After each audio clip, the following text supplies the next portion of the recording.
capable barangay officials, teachers, fellow pupils, other guests, friends, ladies and gentlemen, na ibang mamalit na amin.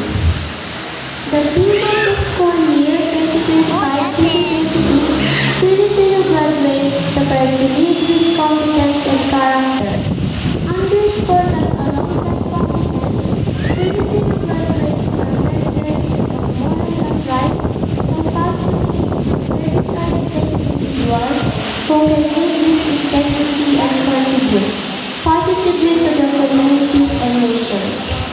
The experiences we had here for the past years made us who we are today. The simple smile on the faces of our friends, classmates, and teachers.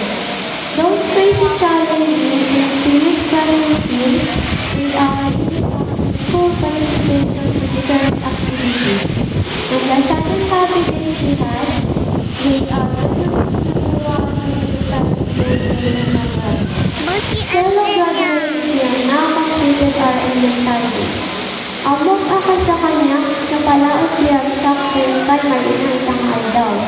Kat amok na namin ibiday nga ang tungadatayon kita kay Staraan. But this is all part of the track we need to undertake to success we are working for.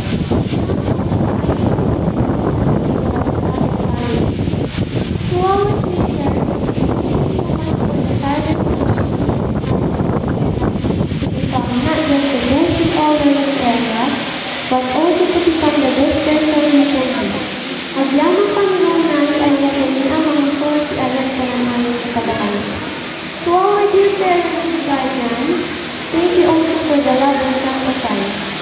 Marit namin ayat ka na sa iyo ka nadalunong ni Benny ng ayaw mo.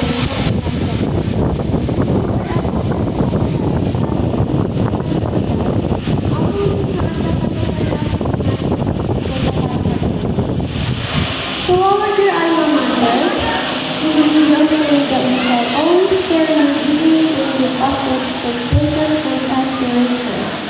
We will always be proud and grateful that we are your products. Before I end my talk, I would like to share you